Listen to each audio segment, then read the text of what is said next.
a lot of people doing is like the early part of agency life when there's 1, 7, 8, people, they're like, "Oh, there's only, we all can fit in one room. There's no need for a process. We just all talk about it and we do it all the time." But the problem is that then there's always some point where you get that really exponential growth and a bunch of work comes in. And all of a sudden, they've got 15 people and they have never even thought of a process yet because they're so used to being 5 people. And the way they were doing things just by a committee doesn't work at 15 the way it did at 5. So now not only do they have to do all this new work and try to do it well because everybody works really hard on the agency side to bring in work, but now you also have to invent a process on the fly. It's that idea that you have to build an airplane while it's already flying, keeping it from crashing.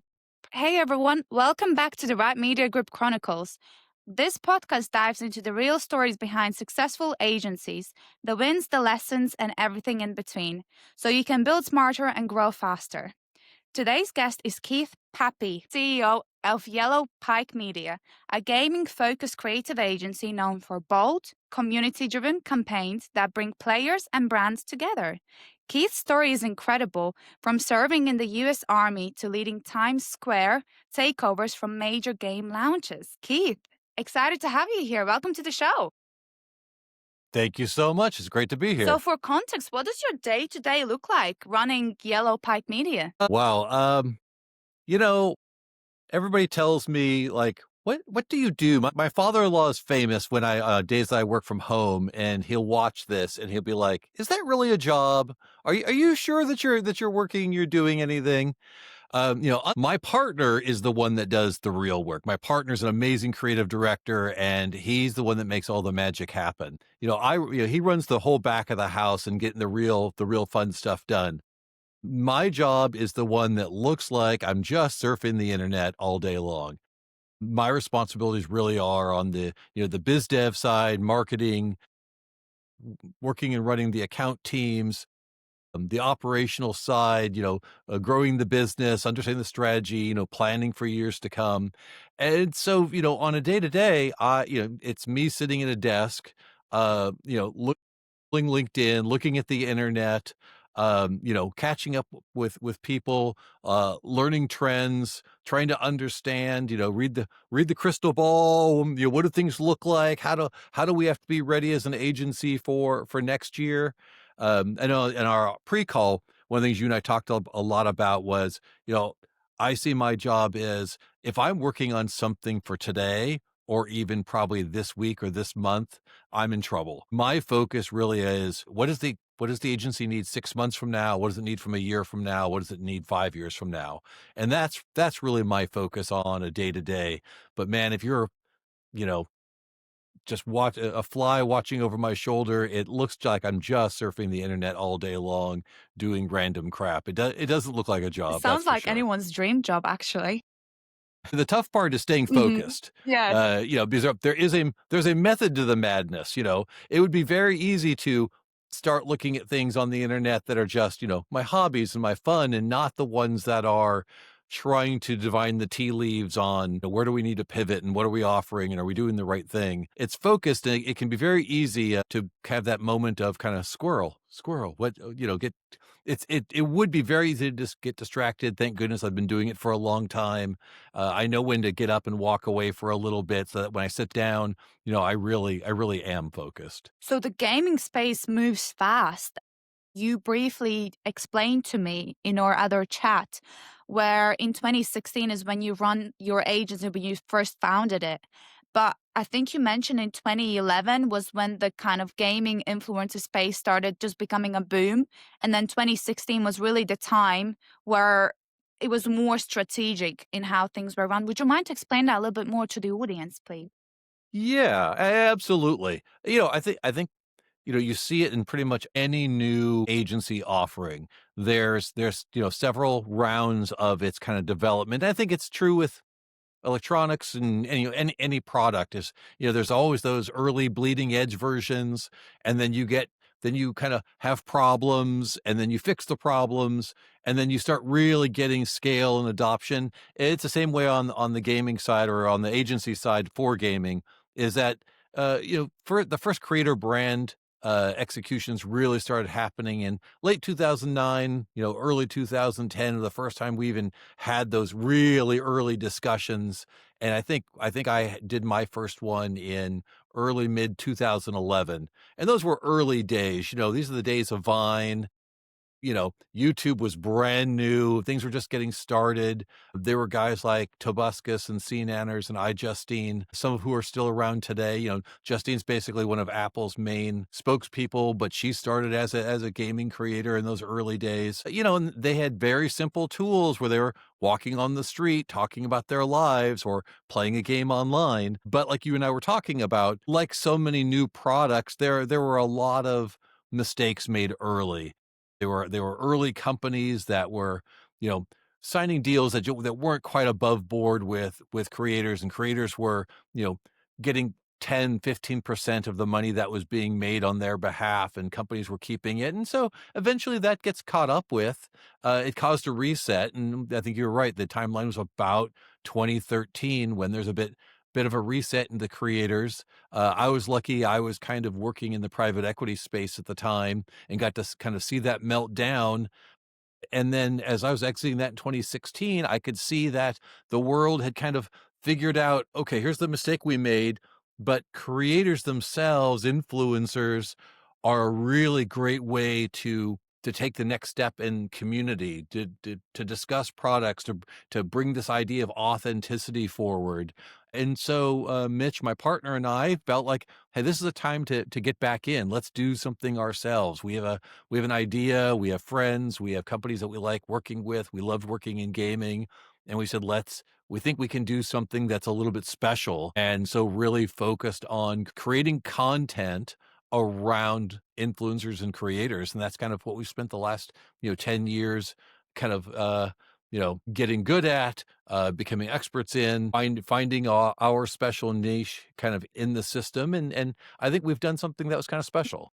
So how do brands connect with players today? And also what is your role in that? Our primary role is through Uh-huh. creators. And sometimes creators are as simple as what we're doing right now. It's a talking head with a second screen that shows them playing a game. It's very simple. It's somebody, right here. Got your controller, you're playing the game, you're talking to the chat, over here, you're talking to the chat. And it's kind of like an old school talk show where somebody's kind of doing something to keep busy while they're doing it. That's the most simple form, but it's obviously changed over time now. There's people who are just chatting, there's people who are playing, there's creators who are teaching people how to put their makeup on or how to build a house. It really is. It covers it's indoors and outdoors. It's still some kids in their mom's basement, and there's some kids who are outside traveling the world and bringing that consumer along. And that's the part that we play, where gaming overall, there was a time when you were just on bulletin boards and then you were on Facebook pages. Today, a lot of that happens on Discord. Discord is one of the biggest pieces of software kind of in the gaming industry where communities are gathering. They're not completely as open as, when we had discussions on a bulletin board or on Facebook. It's not a social media platform. It's you know, Discords can be semi-private, so I think they've matured as well. They're like, it doesn't have to be everything's open and everything's searchable, but it doesn't have to be completely walled off and you have to have a special invite. They're finding a balance. And obviously a lot of conversations happen on Instagram and Threads and YouTube and Twitch. It really is, that's all community, and creators play a part of that community. And sometimes they're the leaders in the community, and sometimes they're just one of the voices.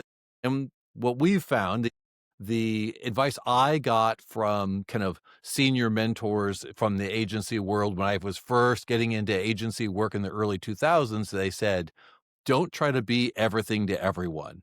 And they go, as you grow, you'll see the shiny object and it'll be like, ooh, you're doing this here. You could do it here and here, and you could be, this to everybody, and you can't. It's just not, it doesn't scale. You're not as specific. So we went from we're a video game creator content agency we did take it one step further and say that our specialty is the video game audience. We do work with a lot of video game companies, but we also work with their consumer electronics partners, and we work with other technology and consumer electronics companies who are interested in people who play video games, where we've worked with fast food restaurants that are like, ooh, gamers love our kind of snack food. They're busy gaming. We want something fast and delicious. And so we've worked with those folks. So we try to find people that are in our ecosystem, but we stay in there. People are like, well, but do you work with these kind of people? We're like, well, they are these kind of people. Gamers aren't one thing.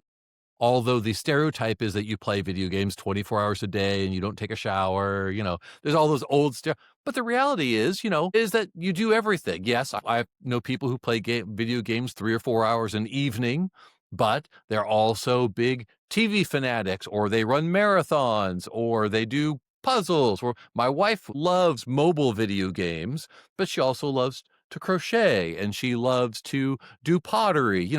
And she's just a core gamer as somebody that's playing Call of Duty. What she likes is just different. So the word audience has changed. And with it, that's where, like I said, I look into my crystal ball and go, well, what can we go outside of a little bit and still be true to ourselves? So because we're still dealing with gamers every day on behalf of now just a little wider version of the clients that we started.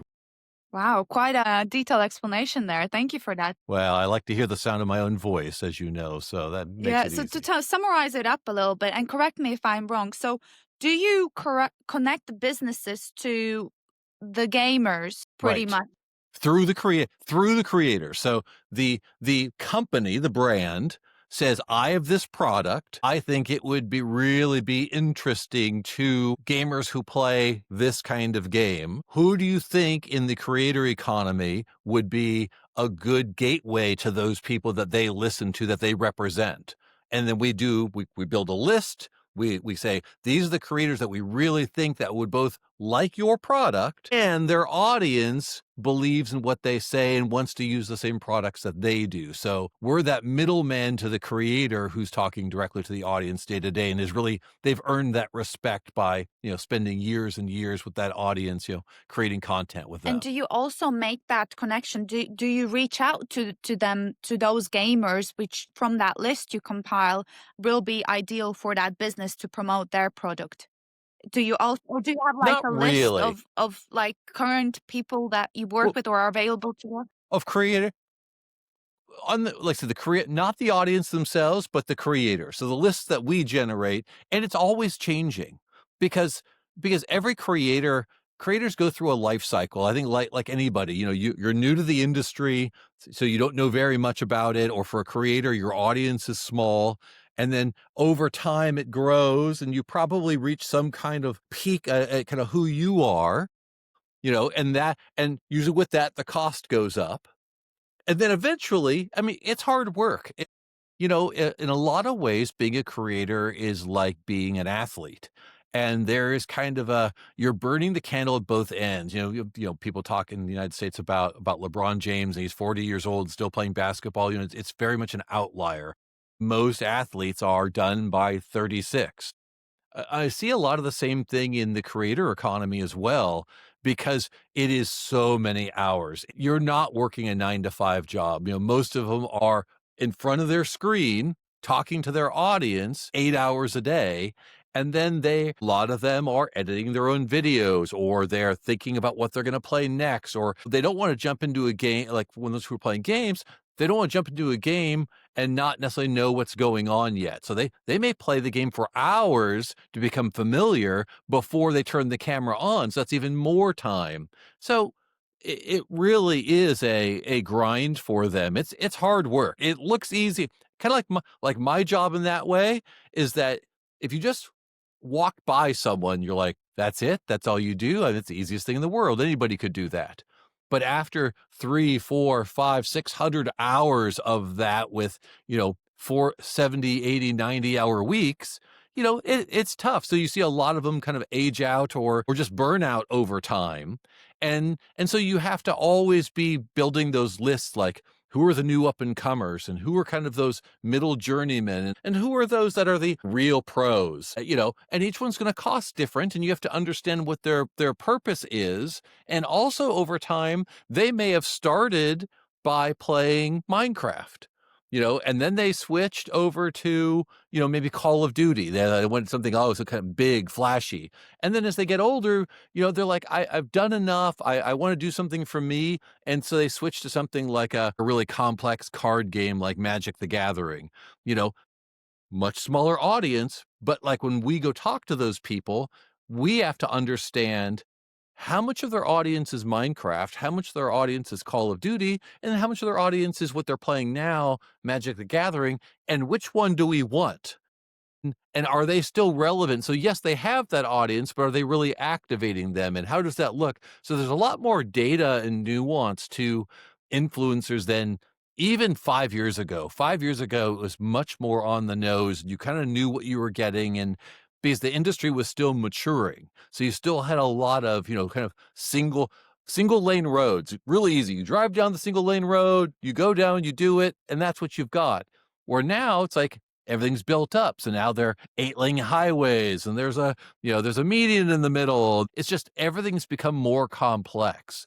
And so we've had to change and adjust with that. And then, people talk about data in sports. There's data in the way you make video games now. What do people like? And same thing. There's a lot more data in the creator economy than there was 5 years ago. And you're expected to understand the numbers, what's really happening on a much more granular level. And I think that's been one of the biggest challenges as the industry's matured. There's definitely a lot more analysis that goes into this whole thing, more than I ever knew about in gamers, and also who's watching that gamer, what stage is the gamer at. Wow, incredible job you do there. So how do you analyze each gamer? Obviously you've got a set structure, I guess, that you follow in your agency, and I guess you got a team that's Right. watching these potential, big names that will be popping up. Absolutely. I mean, there are, at any time we have 7 to 15 people out there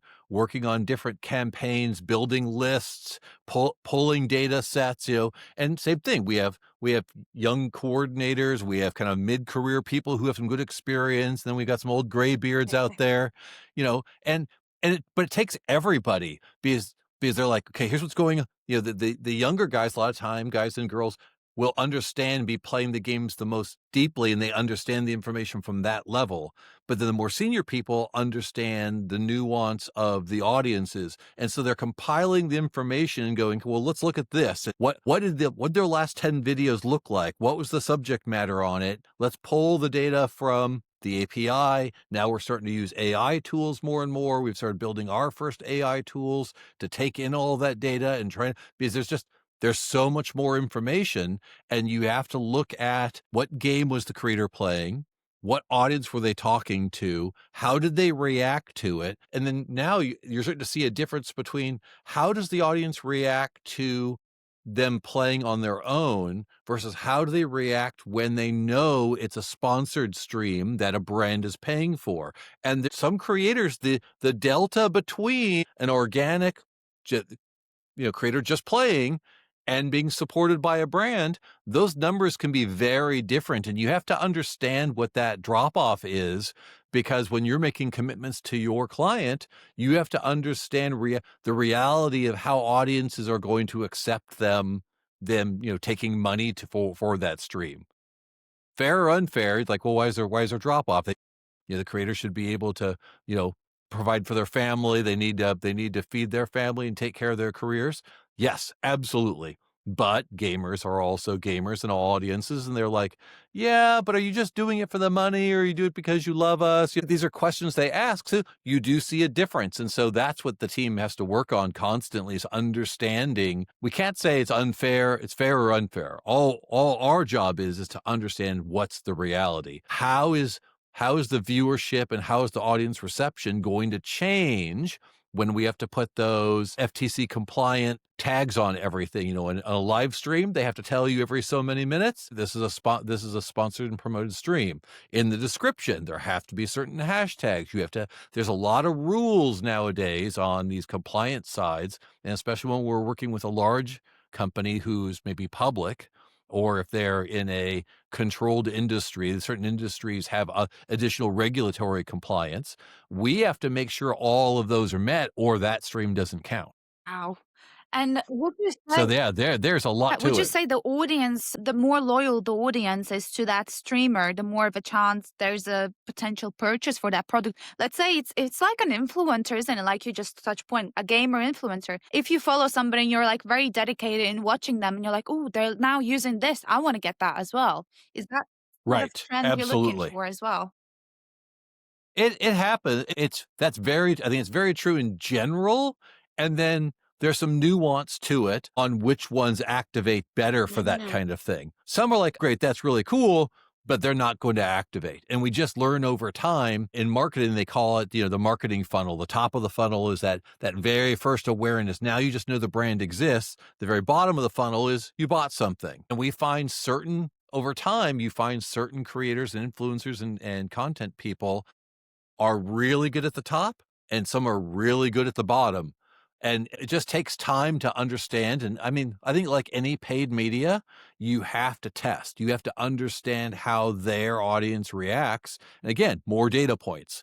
Not only are they good, but what part of the funnel does their audience really react to the best? And you have to have that information. So we're constantly compiling that and figuring it out and testing to make sure we get the best results for our clients. Going a little bit off topic here. You have your whole setup for a podcast. I think you mentioned you do a podcast as well. Is that like a hobby or is that integrated into the business as well? Would you mind to touch point on?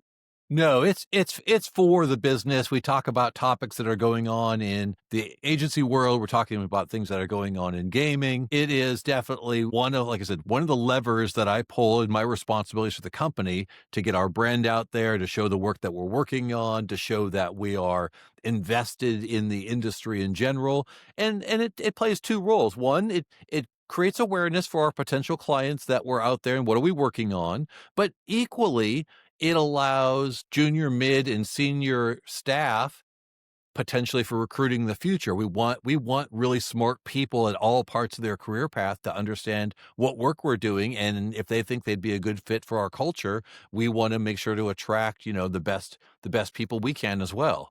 Do you And it's also fun. interview guests on your podcast channel? Or is it more like an internal business discussion?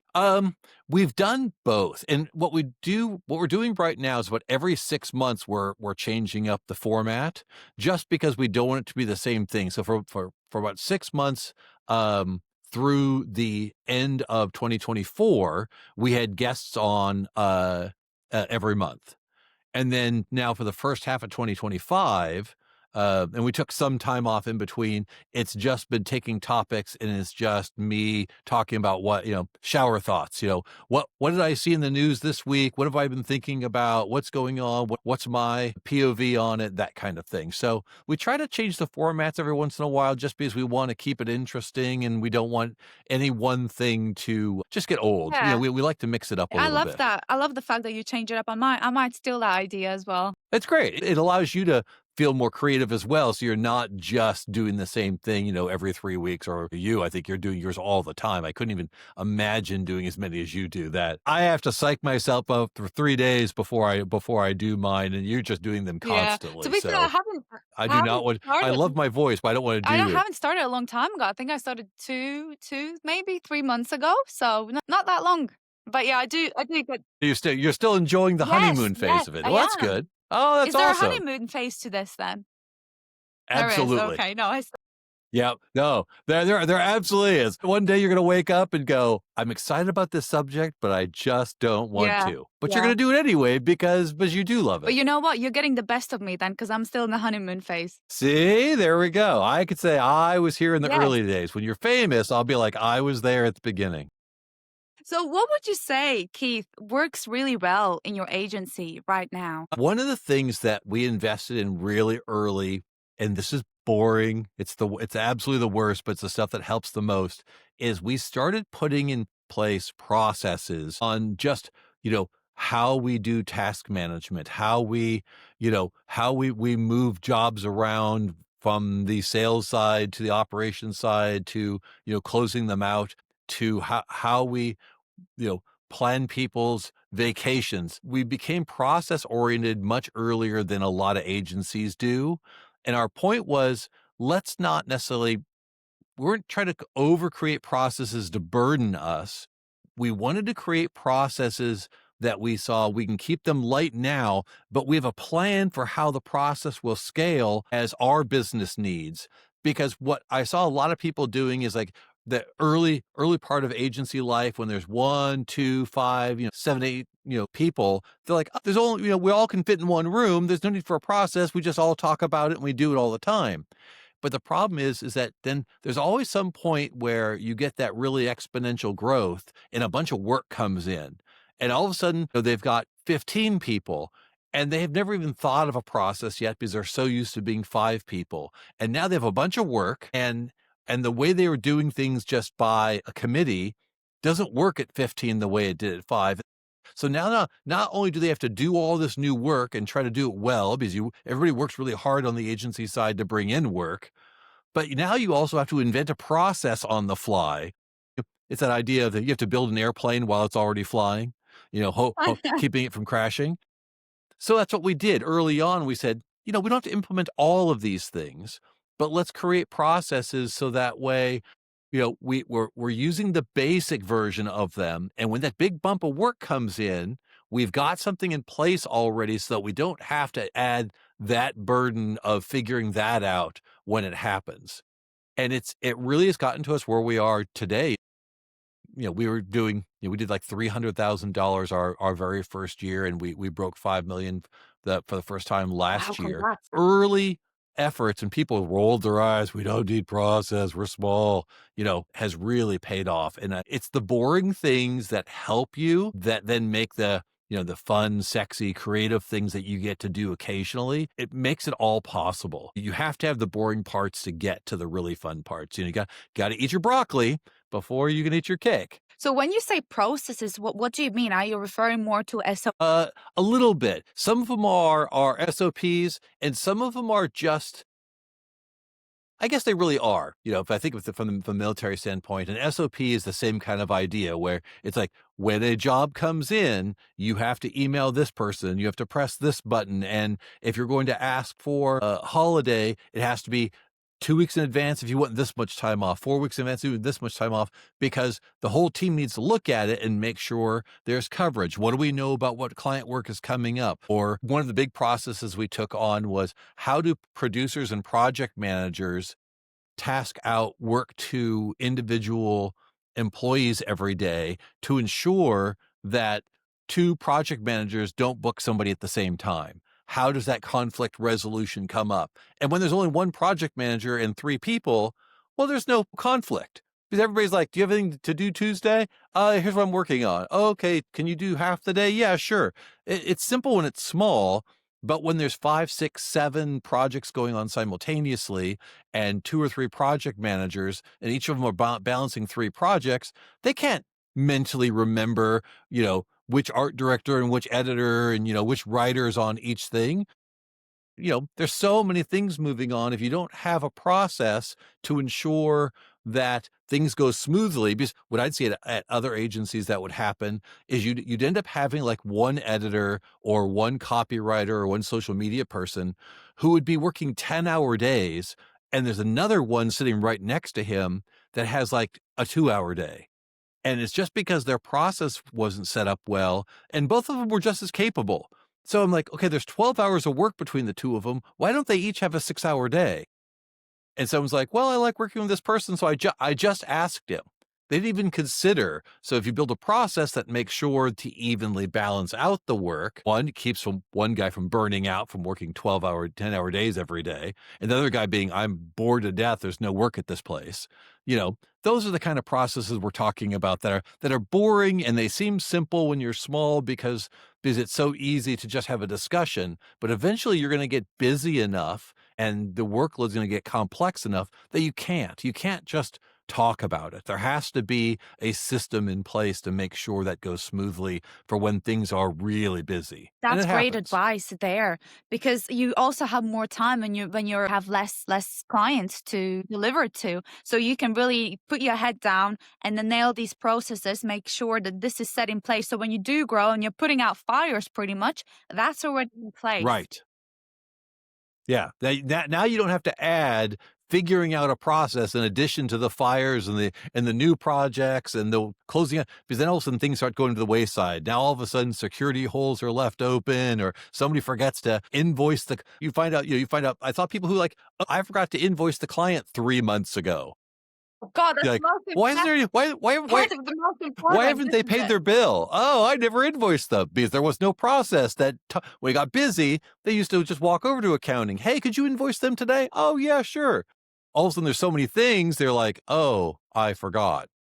Well, guess what? We're going to invoice them. And now we have to wait net 30, net 45, net 90 for them to pay because you forgot 3 months ago. So we So talked about what's really that's the lesson successful about that. in your agents right now. Yeah. What would you say is something that's frustrating or the toughest part about growing the agency? I think the hardest part is taking the time to understand what kind of people work best in your environment. People are the hardest part. When you're working hard together, there's a lot of interaction. And I'd love to say, we're all humans. Everybody's the same. Everything's fine, but it's just not the reality. Everybody has different styles, different ways that they learn, and you have to be honest with yourself as you go through the process of hiring to look at what personalities work best in certain departments, certain jobs, even as the connection to each client. You'd say, I have 3 account people. I'll just give the person with the least amount of work this new client. The reality is that client has a personality. Your account person has a personality. The product knowledge is different amongst each one. One may be a big gamer, so you give them the big gaming client, and one really is into technology. One's really into travel, and when different clients come in, you want to match them because you want there to be a human connection. And that's really hard to do. It's part science and it's part, Picasso. I think they'd get along with them. And and and I think even harder than that is being willing to try. And if it doesn't work, change it. So that sometimes I think I have it figured out. We'll go and do something. And then we're busy and you put somebody in there and it's not working, but you're so busy, you're like, it's a lot of extra effort to swap this person out. Even though I know 6 months from now, this could go horribly wrong or just not be the best it could be because we left somebody in there at a convenience. Sometimes the hard work is going, no, I'm going to go through the effort because I want both the client and the staff member to be happy. So the best thing for them, even though it's difficult on other people's, let's pull them out of there. Let's put them on a project they're better for or they're better connection with. Doing those hard interpersonal relationship things that I think is absolutely the hardest part. Do you have any advice on how to hire talent for your agency? Because that's a widespread issue for everyone out there to get somebody who's going to be dedicated and loyal to your business, who's also the right fit for you, and is not going to leave 3 months down the line after you teach them everything. Honestly, I want to make sure to clarify, it works both ways. They need to be of the mindset that it's satisfying to them as well. Yes, as the owner, I want people to stay as long as makes sense, so that way we're both getting something out of it. The only thing I can say is it's very much it's 50% trial and error and 50% being honest with yourself.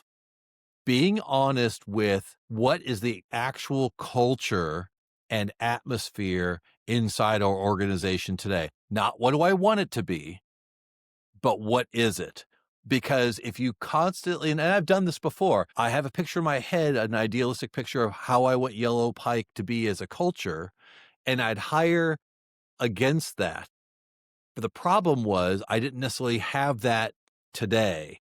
And then the person I brought in was like a horrible fit because it was that wasn't the reality. They that's what they expected, and I'm maybe that way, but 3 of the other people weren't.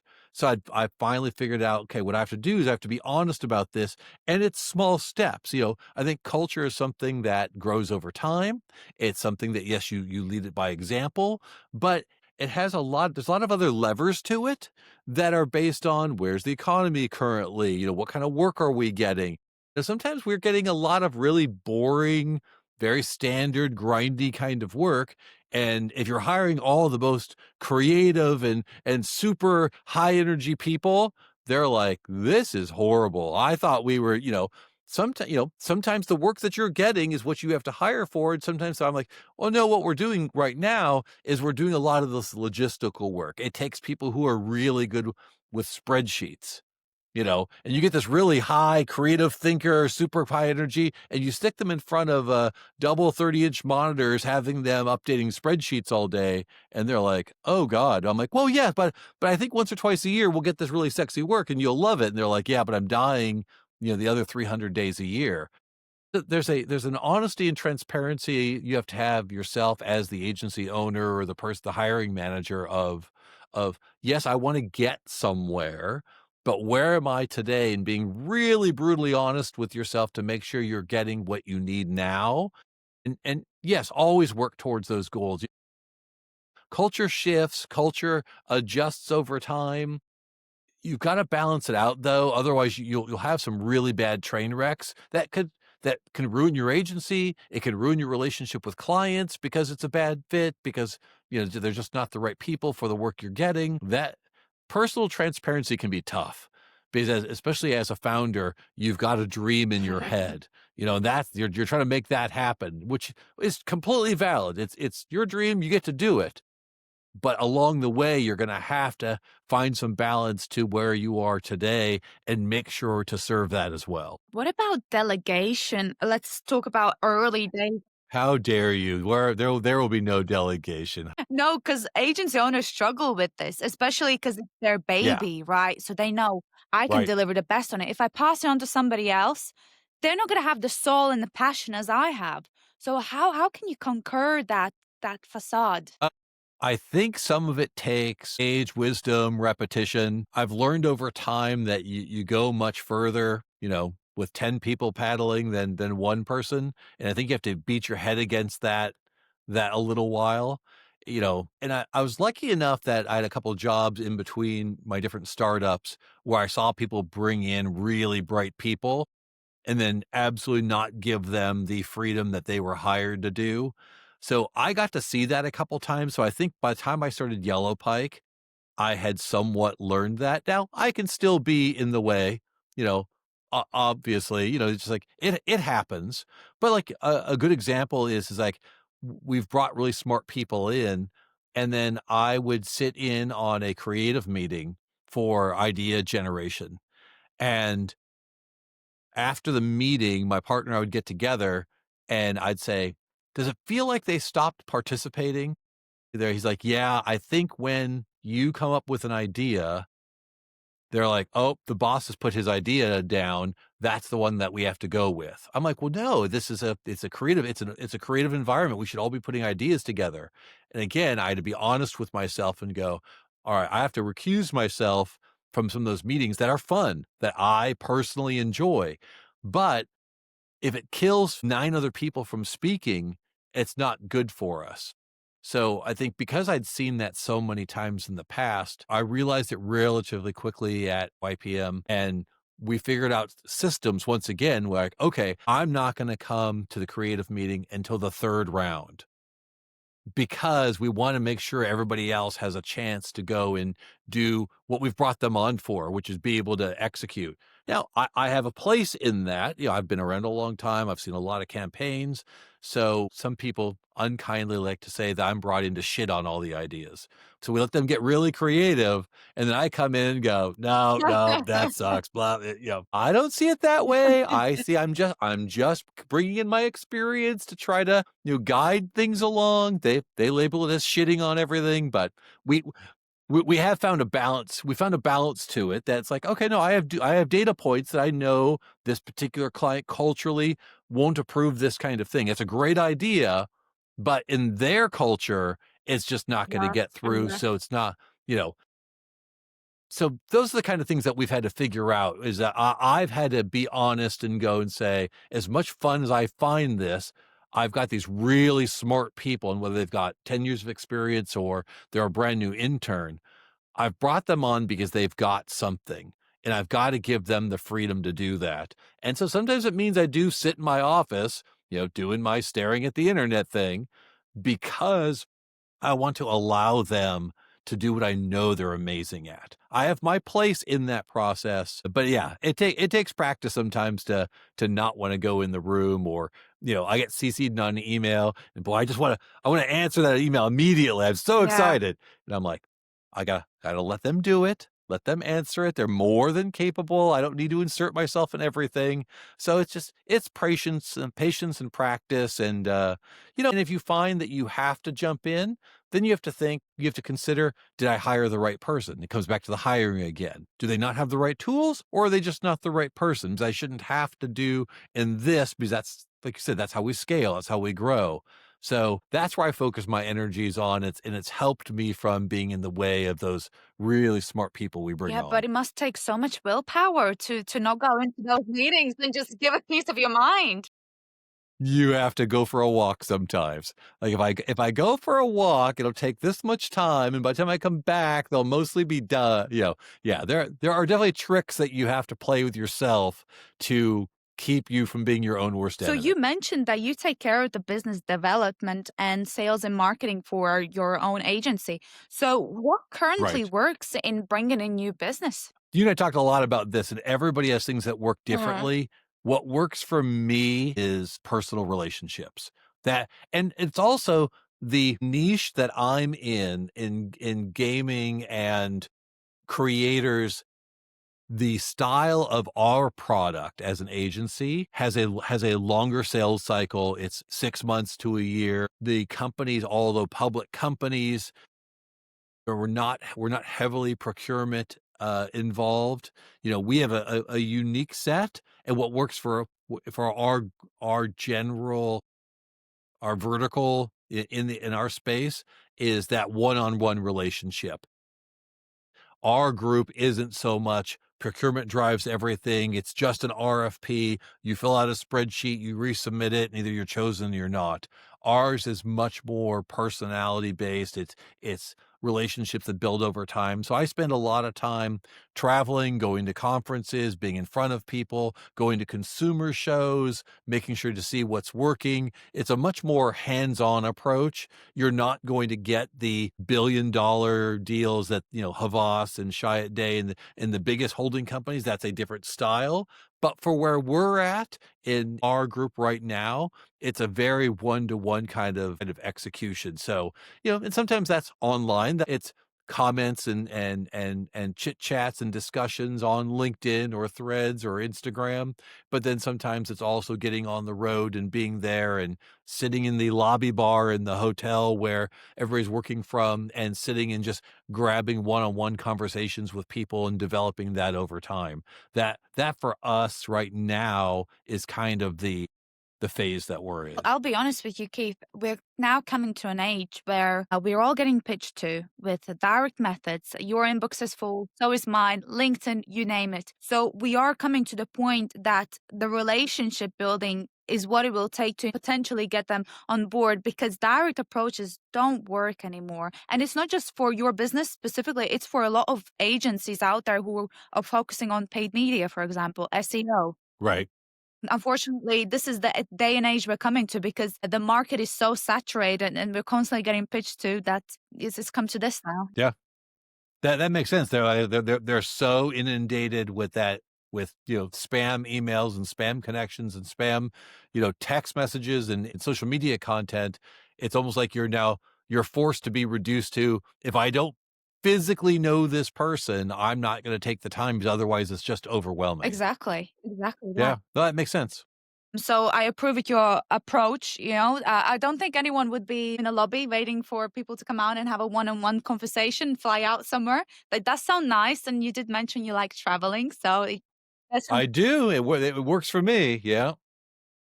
Sometimes you have to know how to sneak through the side door and get in the lobby and get hang into the out. And they're kitchen. like, "How did you get in here?" I watch a lot of spy movies, so I know how to get into Mhm. places where I shouldn't be. And then you end up with a lot of good conversations that way. And in regards to content, are you putting anything out there? Because that's also building your personal brand out, isn't it?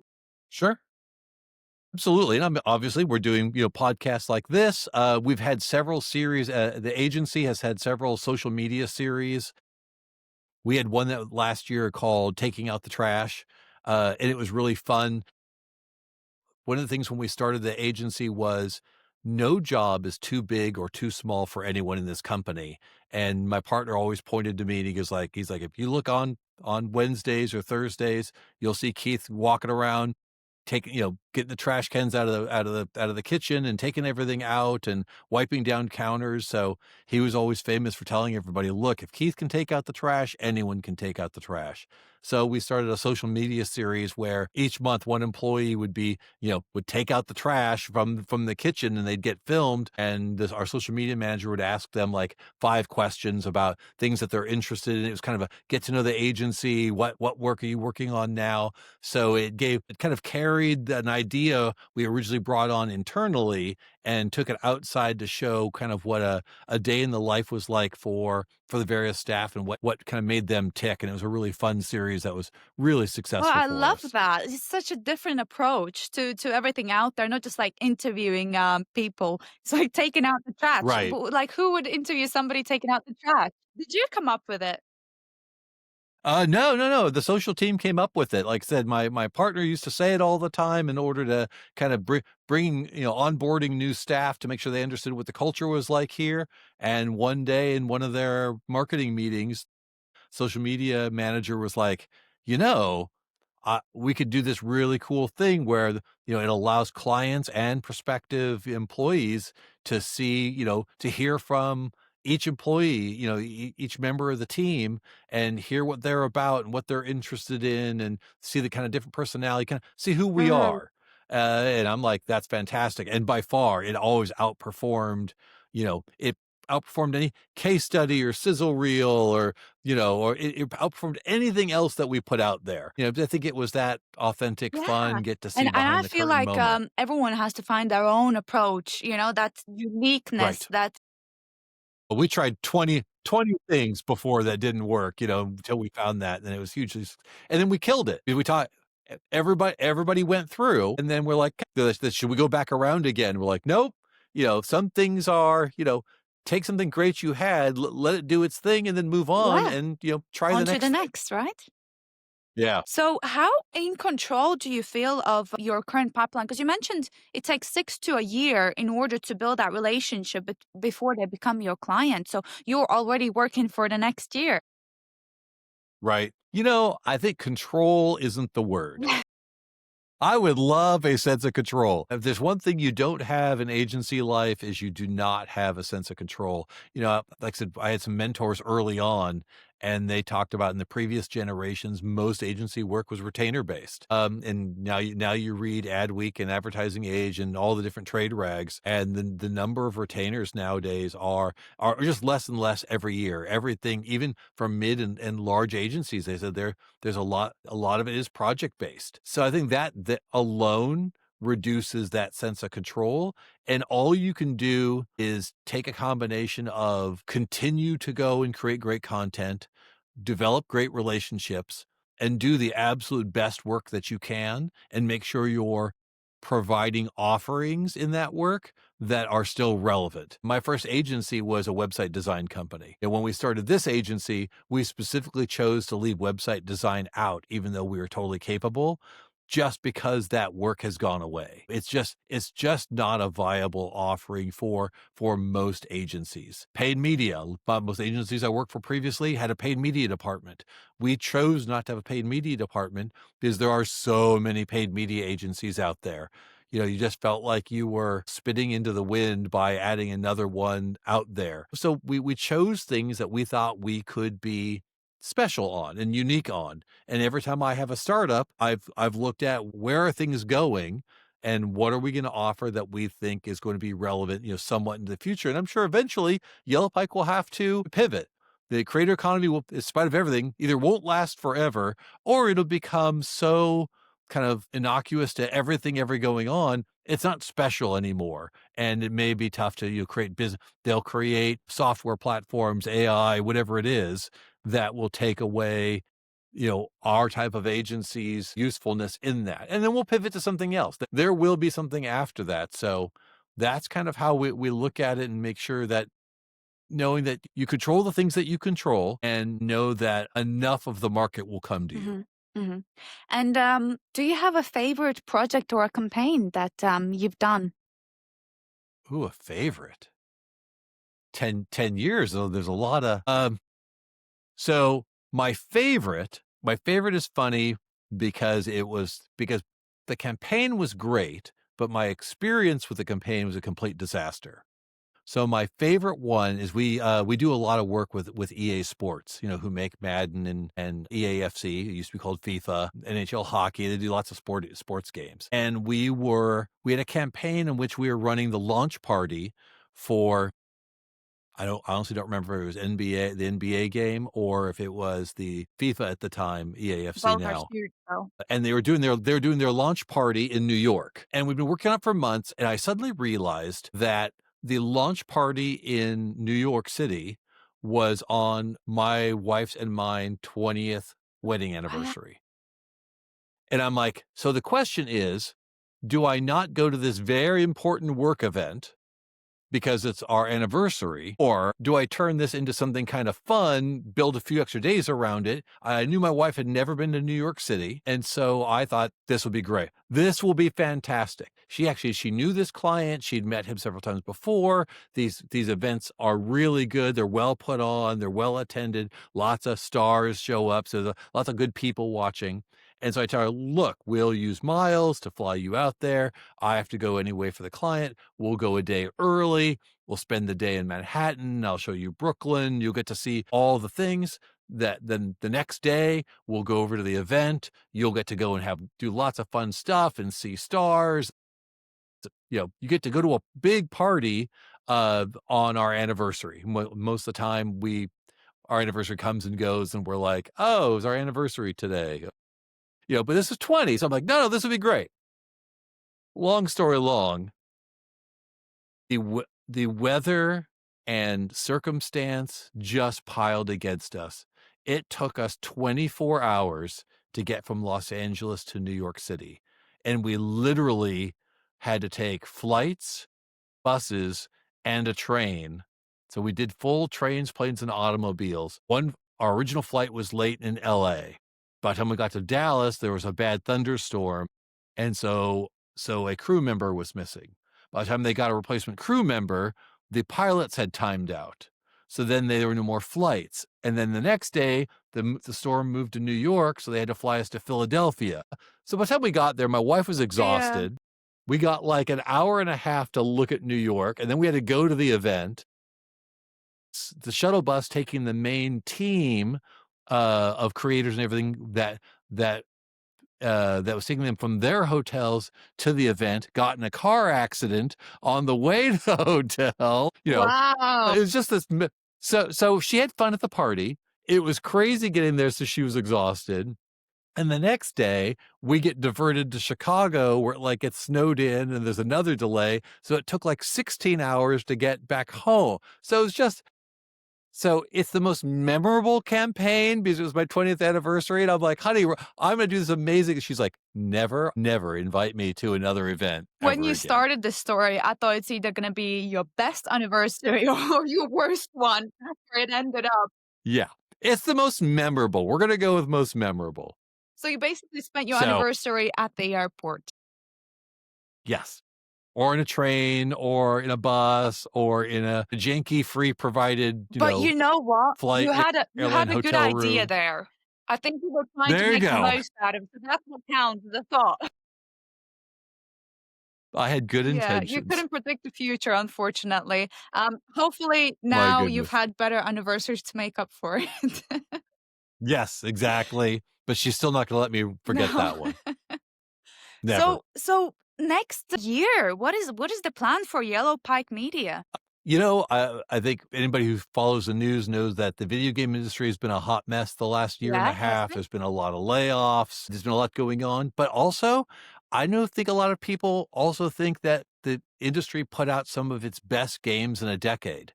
So on one hand, it's been kind of a really horrible, rocky ride. But on the other hand, coming out of those layoffs, people created a bunch of new creative studios and made some of the best games in the last 10 years. And I think that's gonna start even getting better the next year or so, and so we're gonna see some real fun happening all around the industry. I think overall things are going to get better, around the general economy, but I think in gaming in particular, you're gonna see some really special things happen, and I'm hopeful. Do you hope for more growth for the agency as well? You know, I don't used to worry about growth all the time. Now I wanna do fun Mm, work. I really do. I think if we concentrate on finding great clients and doing fun work, we'll have enough growth that we'll really have a good time. Do I want to get to 10 million? Of course I want to get to 10 million. I wouldn't be a very good entrepreneur if I didn't always have that. But I've also found that when I don't push and I go more for the fun and the quality of the client, the growth happens naturally. And I've been through enough global pandemic economic downturns in the last 25 years that I know you have to weather those, and as long as you come out the other side with a smile on your face, you know, it'll work out. And so I think that's what I think for the mm. next year. And if you had a magic wand to fix one thing in a business right now to help you towards that goal that you have, what would it be? Ooh. I think it is what everyone wants is you'd love to have a few more choices. And I think that comes down to leads. I think you and I were talked a lot about that. What's the magic of scaling that lead generation so that way you have choices, you have the ability to make human connections. That's the part that's the part that seems to be the most Mhm. magical is where does that first introduction come from and how do you make those happen? That's the part that seems as much art and black magic as anything because once you have that coming in, then you have relationships that work and don't work, and that's fine, but you have to have options. That's the magic wand that if they were just to show up, then I get to talk to more people, and which is my favorite thing Yeah. to do. Thank you very much, Keith, for sharing your expertise on this podcast. The one thing that I really align with you on is you really value that human connection, even with your future prospects and clients, which I think is very, very important as well to start a relationship correctly. So, once again, thank you so much for making the time to share your knowledge on this podcast. If people wanted to connect with you or find out more about your services, where could they look? Almost everywhere I'm listed as, at Keith Pape or at KD, D as in David, my middle name, Pape. And then, of course, we're at YPM Agency on almost all the socials. Come hang out, come play. We'll do fun things together. And if you're starting an agency and you just want, 2 cents of things that I'd avoid, I'm always glad to take Mhm. that call. And for anyone who's wondering where to find those links, they will be logged down below to make sure it's easy to connect with Keith. Thank you so much. Thank you so much, Yolanta.